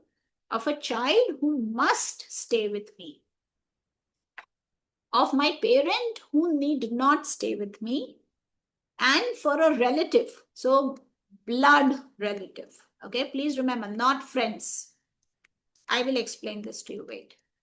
A blood relative who has to stay with you. So what you're trying to tell you is, imagine if a person is alone versus if a person is having a dependent staying with that person. Obviously, the expenses goes up. Okay, so if I have a child, And if I have the child and that child is staying with me. So imagine a person who has legally separated. Okay, spouse one, spouse two separated. Spouse two has a child. So we want to give a better tax slab to a person who is separated, has a child or has a dependent, and that dependent is calling your home, his or her home, for more than half of the tax year. Even if it is more than half of the tax year, I will let you take the HOH, but that child has to stay with you. Or the child must be in the school or college. But that child cannot go and stay with his grandparents. That child cannot go and stay with his aunt, uncle, and so on places. No. Physically, the child must live with the taxpayer for more than half of the tax year. So basically, we are saying two things. The child should have your residence as their residence for more than half of the tax year, and the child must live with you for more than half of the tax year. As simple as that. For a relative, so you forget about this right now, okay? First, understand of a dependent child and a relative. So we say if it's relative, it has to be your bloodline, not your cousin. But your brother, your sister, your father, your grandfather, all included.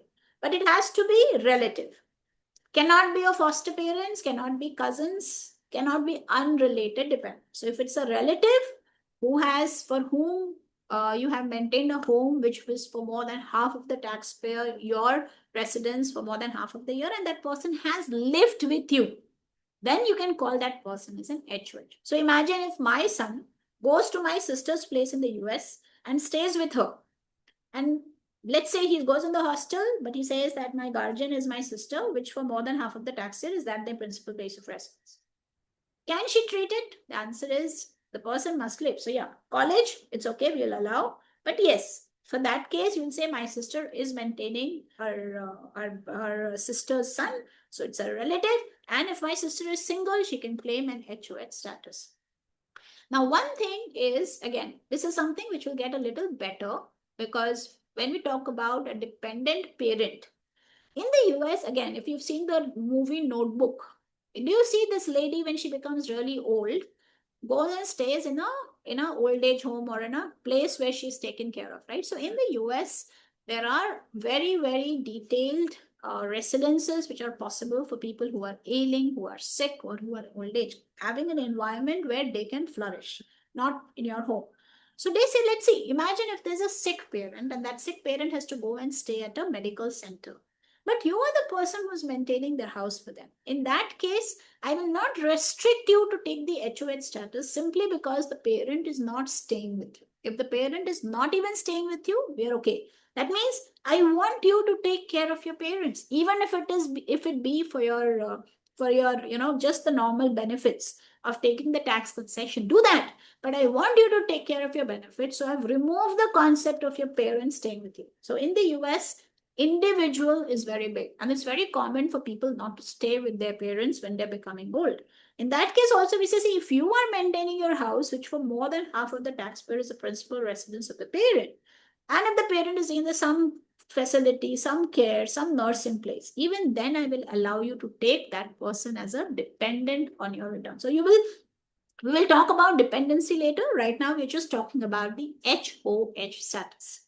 Single, we know. Married filing jointly, we know. Married filing separately, we know. QSS, now we know, right? 2 years after the year of death, if I have a dependent for whom I have maintained a house, which is the principal residence of the child for the full year, for the whole year. HOH, yes. If I'm single or legally separated or an abandoned spouse, then I can claim an HOH if I have maintained a house, which is the principal place of residence of a child who stays with me, relative stays with me, parents need not stay with me. So my house should be called their house for more than half of that year. That is, I have maintained a house, and that is their, that is their residential address for more than half the tax year. Child has to stay with me, relative has to stay with me. Remember, not applicable if you are not related by blood. As simple as that. And not applicable if you are a non-resident alien. Okay? Anybody, any questions till now? If the person is married, not divorced or separated, okay, has foster kids and own children.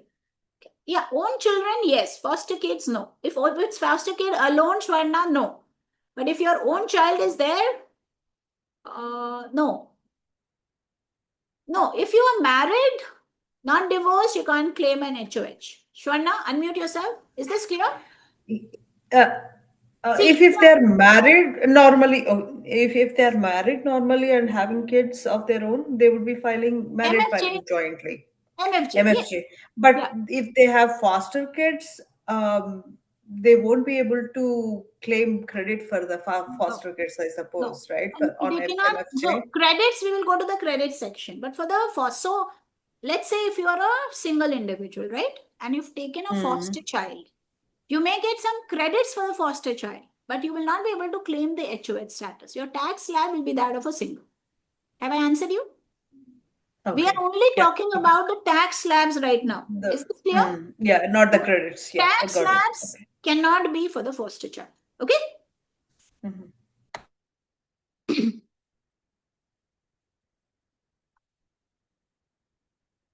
Okay. Now, this is just to help you understand that we are not saying that we are paying for the upkeep of the child here. We're simply saying I'm maintaining a house for you, and that house will be your principal residence for the whole year for more than half of the taxable year. So, when I say maintaining a house, what am I meaning? I'm meaning of, for the house, I'm paying the property tax, I'm paying the mortgage interest, I'm paying the rent, the gas, the electricity bill, the internet charges, the maintenance, the repair, the insurance or food consumed in home.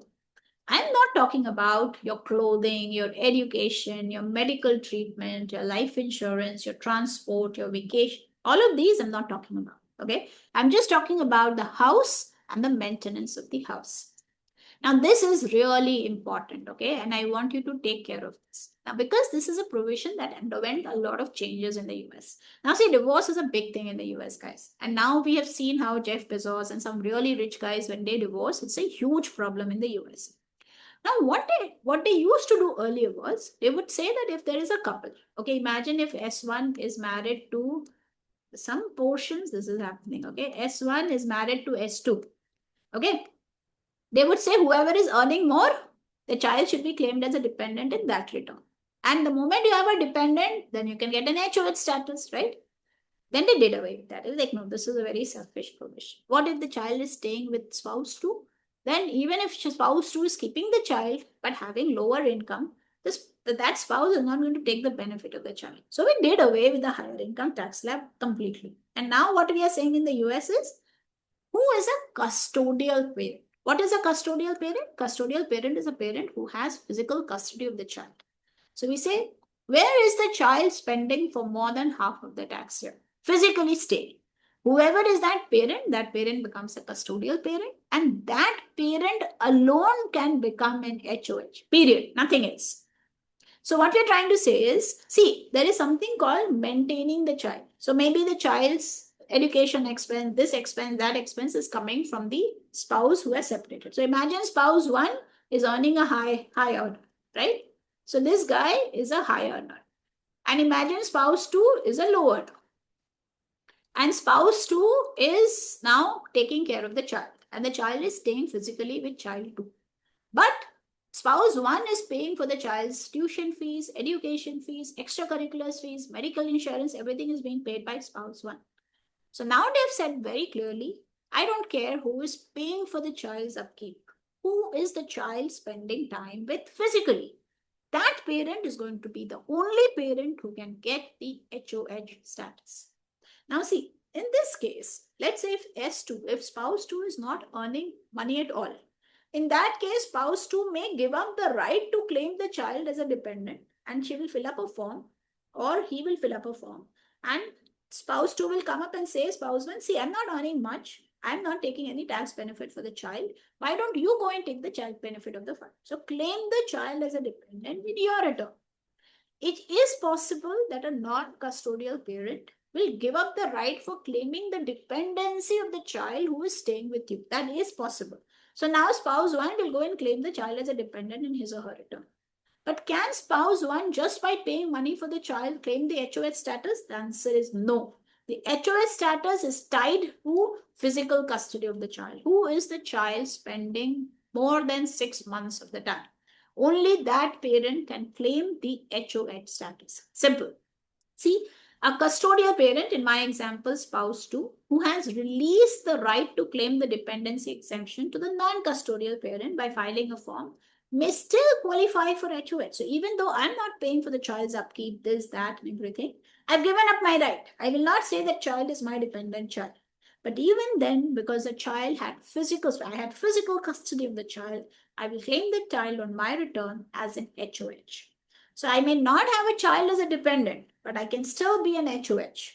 And spouse one may have the child as a dependent, but spouse one will still not be an HOH. See, Form 8332, which is relinquishing of the right to claim the child as a dependent, does not qualify the non-custodial parent, in my example, spouse one, for HOH status. Please remember that. Who is HOH? Only that person who has a custody of the child for more than half of the tax year. As simple as that.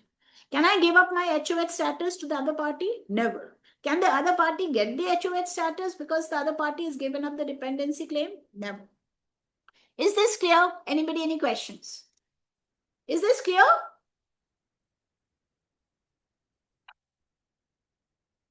Okay. So when can a person claim an HOH status? So generally we say you have to be single. But this is that last provision where you've been staying away from your spouse for more than half of the taxpayer.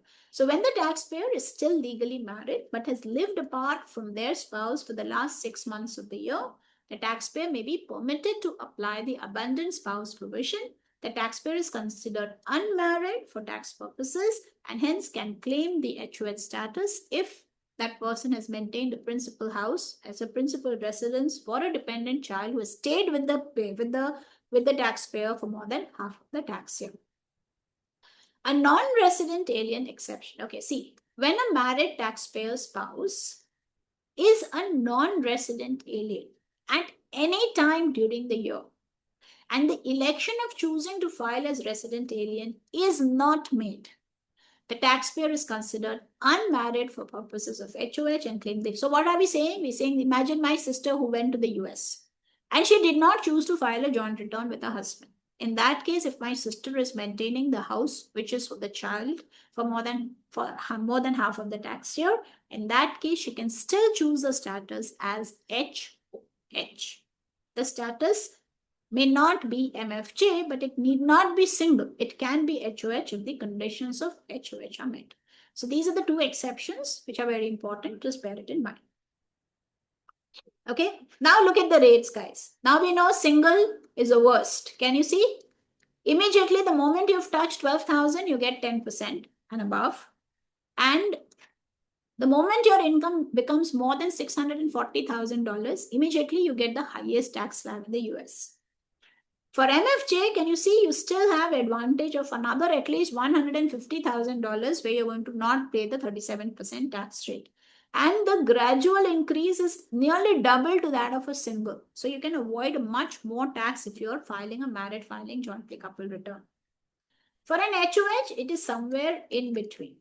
An HOH benefit is somewhere between single and married filing jointly. And if you look at, married filing separately is half of married filing jointly. And married filing jointly rate is also the rate which is applicable for qualifying surviving spouse. So the worst is single, the best is married filing jointly. Somewhere in between is the head of household. Married filing separately is half of married filing jointly, and qualifying surviving spouse is equal to married filing jointly. Is this clear? Anybody, any questions? We'll do a very good sim after this, okay? Okay, this I will come back after the sim, not before that. This is a very good chocolate question. In fact, even in the sim, we have introduced some very nice questions. Let's take the sim, and from there, we'll do the question, okay? So everybody has this sim. Vedic, you will not have this sim because you're not a part of, because you are not, you don't have access to the LMS. Everybody else I think this is the first time you're accessing this. Please put the email that you had given when you signed up for Pixalearn, and you should be able to access the same. Is everybody able to access the same? Can we go ahead? Okay. Now, each one of them, we are discussing a lot of scenarios, and each one of them, we will discuss it one by one. Okay, apply your brain, negate. So, first, understand, is it married, not married on 31st December? Married, MFJ, not married, single. Then, if not married, then you have to look of a child. Okay, so it's first MFJ versus single. MFS is very rare, but if it comes, you will know it. QSS, always remember, don't confuse QSS with MFJ. In the year of death, it is never QSS. And HOH, so QSS is for the full year. After the year of death, 2 more years. And HOHs, if you've had the house, please remember, if it is a parent who need not stay with you, relatives have to stay with you, child has to stay with you. Okay? Now see the question. For each of the independent situations in the task, identify the taxpayer's qualifying filing status for the current year, which is tax year 2026.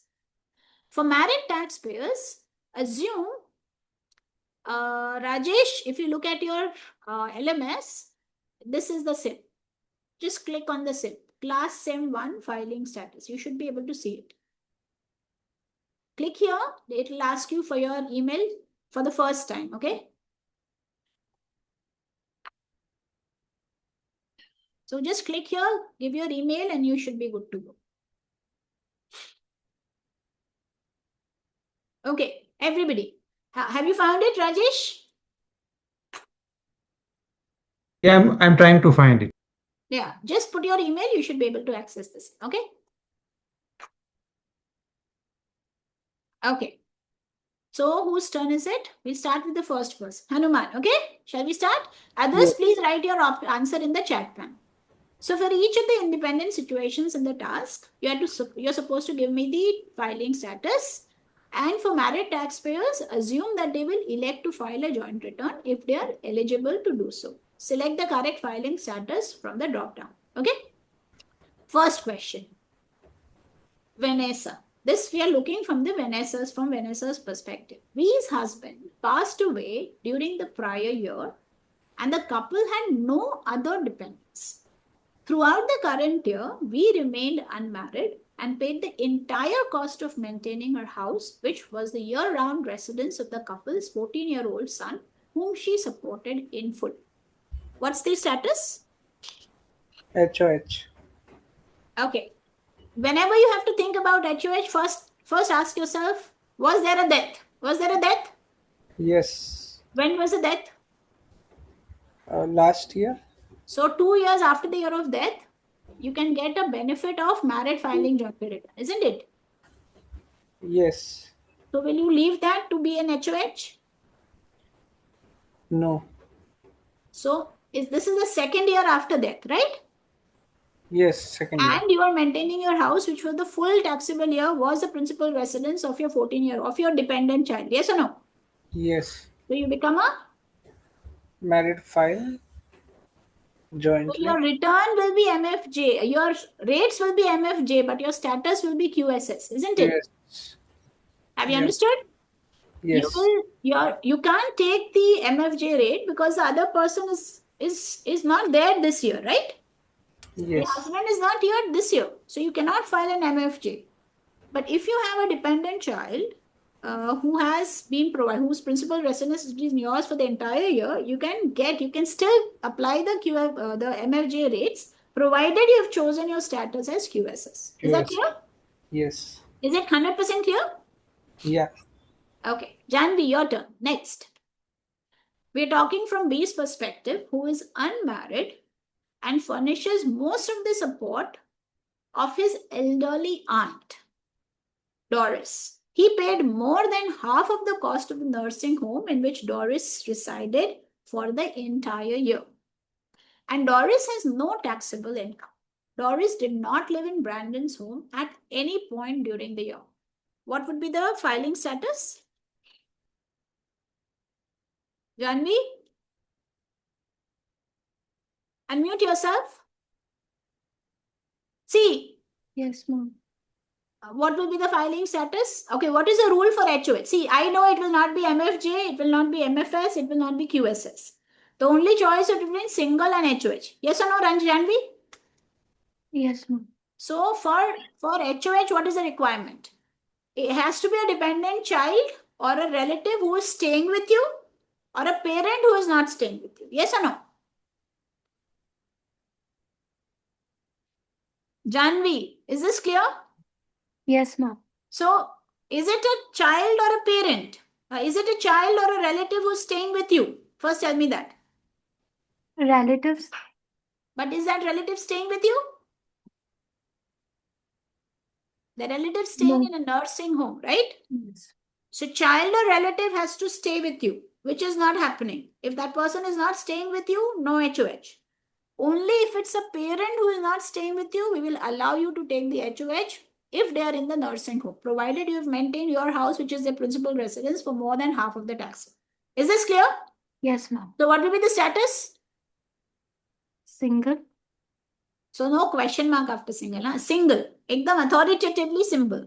The Okay. only thing is they will keep confusing you by giving you irrelevant data. And you should be very clear in your mind about the provision. The provision says child, dependent child, or a relative who's related to your blood, but they must stay with you.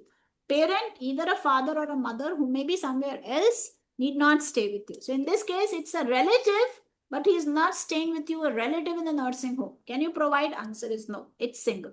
Is that clear? Yes, ma'am. Don't choose the right answer. Eliminate the wrong answers. Okay? Pradeep, your turn. Aaron and his wife Nicole, we are talking from Aaron's perspective, petitioned for divorce in October of the current year.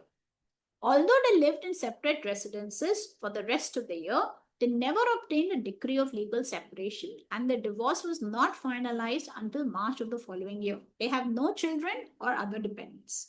What is the relationship status? I think they are not separated legally, so they can choose MFJ or MFS. Yeah. So what they have told you, if they are eligible for MFJ, they will choose MFJ, right or wrong? Yes. That is why they have given you this caveat, isn't it? For married taxpayers, assume that they will elect to file a joint return if they are eligible to do so. So yes, you are Yes. correct. They may have filed an MFS, but they have totally told you that it will be MFJ. Is that clear? Okay. Yes. If they would have given you MFJ or MFS, that would have been a better option. Otherwise, Okay. it's go for MFJ if you have to choose one because the caveat is already given to you. Okay? Okay. Got it. Whose turn now? Rajesh, your turn. B is unmarried and provides most of the support for her elderly father. She paid more than half of the cost of maintaining Walter's own home where he lived for the entire year, and Walter has no taxable income. What is the status, Rajesh? Rajesh, you have to unmute yourself, but make it fast. Huh? We don't have Yeah. time to waste. Yeah, They what's the married status? into single. Okay. Unmarried, maybe single. So I know MFS, QSS, and MFJ is not there. But it can be single or you may be HOH, right? Yes. So is the father a dependent? No. Maybe a dependent, right? See, the father or the mother need not stay with you, and you can still claim an HOH if you have maintained a house which was their principal residence for more than half of the tax year. Yes or no? Yeah. The father can be called a dependent. We will talk about dependents later. Yes, Okay. parents can be called a Okay. dependent, but the point is Okay. not that. What did we say? Okay. Okay, look at this slide. Hmm. What did we say? The only requirement for HOH is they did not use the word dependent here, right? They said a father Yeah. or a mother for whom you are maintaining your principal home for more than half of the tax year, who need Okay. not stay with you. Yes or no? Yes. Yes. Look at this condition. Yeah. Unmarried, Okay. provides most of the support for her elderly father, and Okay. provides more than half of the cost of maintaining the own home for his father, but his father did not stay with you. So you have maintained a house for your father for more than half of the tax year, and that home is Hmm. separate. It is not your home, but you have maintained Hmm. that home for your father. So can you take that deduction? The answer is yes. You are following the Yes. provisions of HOH. Is that clear? Yes. Okay. Okay. Mm. Shika. Jordan is unmarried, paid most of the support of his 26-year-old girlfriend who lived in his home for the entire year and had no taxable income during the year.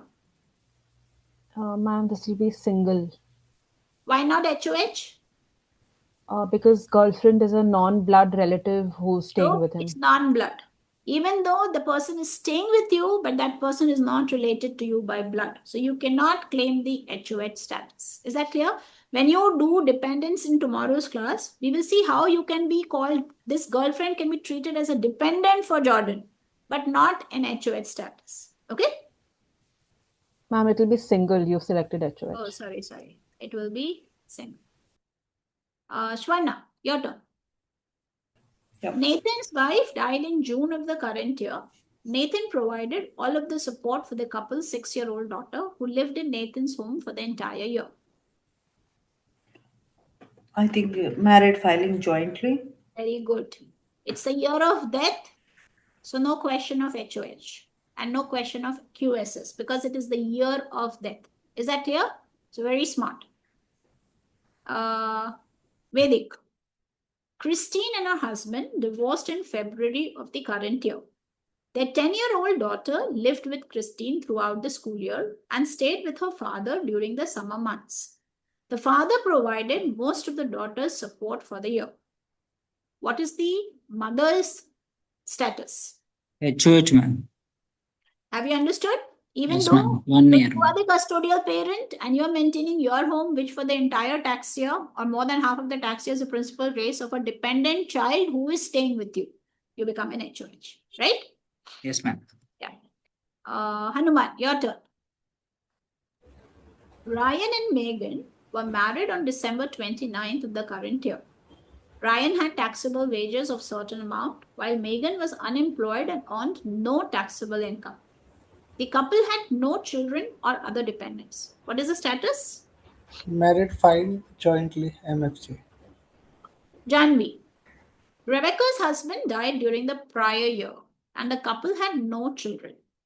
In the current year, Rebecca paid more than half of the cost of the nursing home where her mother, Helen, lived for the entire year. Helen had no taxable income. What will be the status for Rebecca? HOH. Have you understood why? Because it is a parent who's not staying and you are maintaining the house of that parent for more than half of the taxable. Is that clear? Yes, ma'am. Very good. Pradeep, your turn. We're talking from T's perspective. T and A became engaged in February and lived together for the entire year.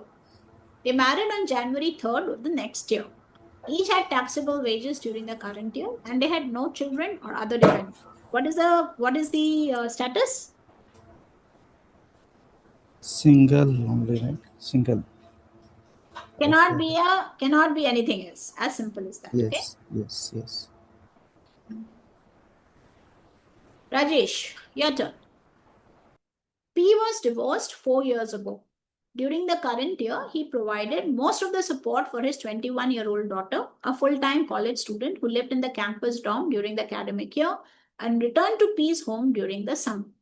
His daughter had no taxable income. Rajesh, are you there? Yeah, I am there. So what's your status? Single. So what could be the possible scenarios? Tell me that. You cannot have an MFJ, you cannot have QSS, you cannot have MFS. So only possibility is single and HOH, right? Yes. So single though I know. Why is it not an HOH? Explain. Because It's your child. Child is dependent because there is no taxable income. yeah, And it you is are maintaining your HOH. house, which for more than half of the Yes. tax year is the principal residence of the child, right? The Yeah, child it's is in the HOH. college. But you Yes. cannot say that you will not get the benefit of an HOH, right? You will Yes. still get the HOH status, okay? HOH, yes. Yeah. Chika. K's Ma'am, wife. okay, I have a question in the previous Yeah. one, but the child is not staying with the father, right? In HOH, the child has to stay with the Yeah, but see, let's say the child is being educated in the college. In that case, we say that it will not be considered that the child is not staying with you. But the child has to go to college dorms, education. This is allowed as a exception to them. Is that okay? okay, okay, See, if the child is 21, the child will have to take college, right? If the child gets through in Urbana, Champaign, or maybe MIT, whatever, you're not going to say that, no, I want an HOS status, for that you have to stay here, right? So we have legally Hmm. allowed you to consider college or campus as staying with you, if the house is your house. Is that okay? okay. Your turn, Shikha. K's wife, L, died in March of the current year. The couple had no children or other dependents. I'm married, filing jointly. Clear? This is one big area where the students get confused. So always remember, don't confuse them. Swarna, M's wife died 6 years ago. In the current year, he paid most of the cost of maintaining a home in which his 16-year-old daughter lived until April, when she moved in with her grandmother for the remainder of the year. Swarna? Um, maybe HOH or How? single. Sorry. No. Is the child staying with you? For some of the time, for Yeah, but some the child time. is not staying After. with you for more than half of the tax year, right? The Okay, child okay. is not staying with you, right? And the child is not in the college. So you cannot say it's a compulsion for the child to grow in life, right? Right, right. Yeah. So even though In you're with maintaining grandmother, a so it is home, single. it will be single. Is this clear? Okay. Shikha, is this clear? The difference? Yes, yes, ma'am, got it. Yeah. Vedic. S is unmarried and provided most of the support for a 4-year-old grandson who lived in Sandra's home for the entire year. HOH, ma'am. Very good. Hanuman. G's wife died 6 years ago. He has no children or other dependents. Single. You have got easy ones, huh, Hanuman? I will catch you for a difficult one. Janvi, your turn. D and his wife divorced in November of the current year. Okay? Their 11-year-old son lived with his mother during the school year and stayed with D during summer. D provided most of the son's support for the year. Single. Think. We're talking from D's. Oh, very good. Very good. Aka, pat your back, okay?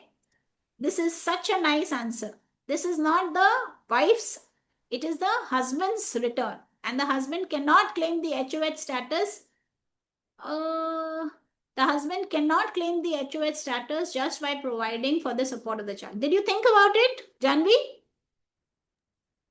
Yes, ma'am. Clearly, right? Very good. Very nice question and very well answered. Pradeep, your turn. M and her husband married 4 years ago. In September of the current year, they moved into separate homes, and in October, they obtained a decree of legal separation. So, this is a related question that has come to you, yeah, Pradeep? They have no children or other dependents. What is their status? What is M status? Single. Is this Single. clear? Yeah. So, you read it when they were MFJ, and you are only reading it when they are legally divorced. Okay? Yeah. Rajesh, your turn. R's husband died 2 years ago, and she has not remarried.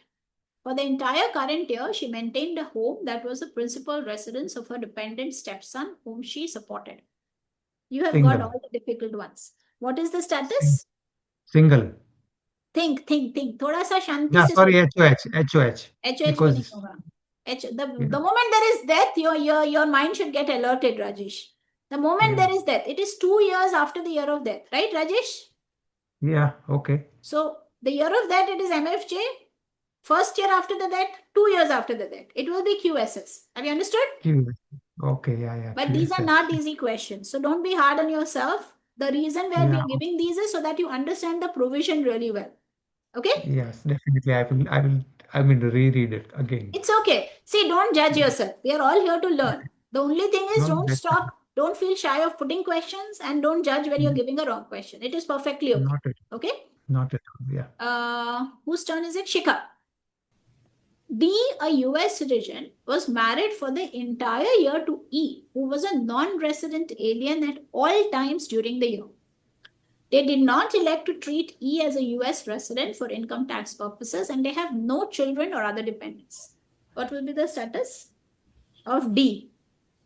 Ma'am, then it will be single because they can't opt for married filing jointly. If you look at single, what did single say? Are you legally married? The answer is yes. Yes or no? So you can't file single. But they are not treating, electing to treat Elena as a So US what is resident. the third one that can be applicable? Think. Oh, married filing separately. Yes. Nice, na? Have you understood? This is one of the areas where you will be forced to file an MFS return. Is that clear? Okay. Yeah. Because you can't file single, you're married, right? Yeah. Shwarna, Brian and his wife Kimberly originally filed separate returns for the year. 2 years after the original due date of that return, they now wish to change their filing status to a joint return by filing an amended return. What's the status of Brian now? Married filing jointly. Have you understood? Very, very good. Okay. Some of the questions here were really tricky, guys. I don't know if you've understood it. By when you go to the MCQs, you will realize this will become so simple now because we have done every possible scenario which is there. Okay. Just go through. I've given you explanations for each one of them. Go through it when you're doing it on your own. Okay. But now I have a chocolate question. Okay. This is actually a very good chocolate question. Let me see who gets this correct. Who's the first person to answer this question? Okay. 1 second. AB married, A dies.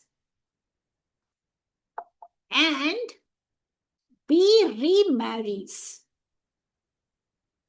The question is, what will be A's filing status for the current year?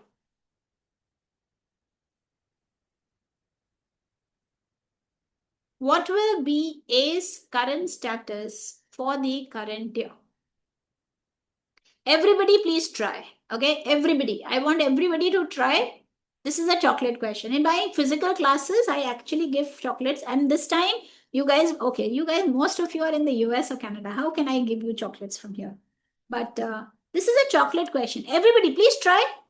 A, B were married, A died. B goes and remarries. What will be the status for A in his last return? We call it the decedent's last return. So yeah, Shikha, I think the question that we did just before that was a hint. But yeah, the answer is MFS. Why? Because when A died, his status was MFJ.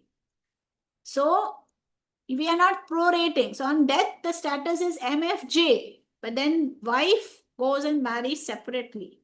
So at the max, I'll be forced to follow a married filing separately return. I can't file single because, and I can't file MFJ. I can't file MFJ because whom will I file MFJ with? My wife is filing her MFJ with somebody else. So I cannot include her in my return and she will again have, no. So the wife will also file an MFS maybe for somebody else. I don't know. Wife will file MFJ with somebody else, I think. The husband will file an MFS return. So this is one of the peculiar areas where MFS return becomes a mandatory requirement.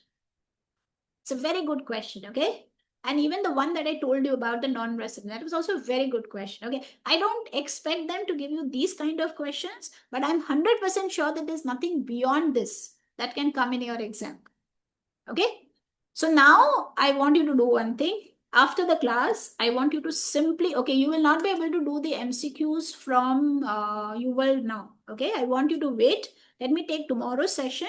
I will complete the concept of dependency and then we will study and then you can take the questions for both of them together. But I would want you to do it right away. So there, I don't know how many questions are there in UL, not much. Immediately go and do the MCQs. After that, if you want to read the book, just read it from the ebook. You don't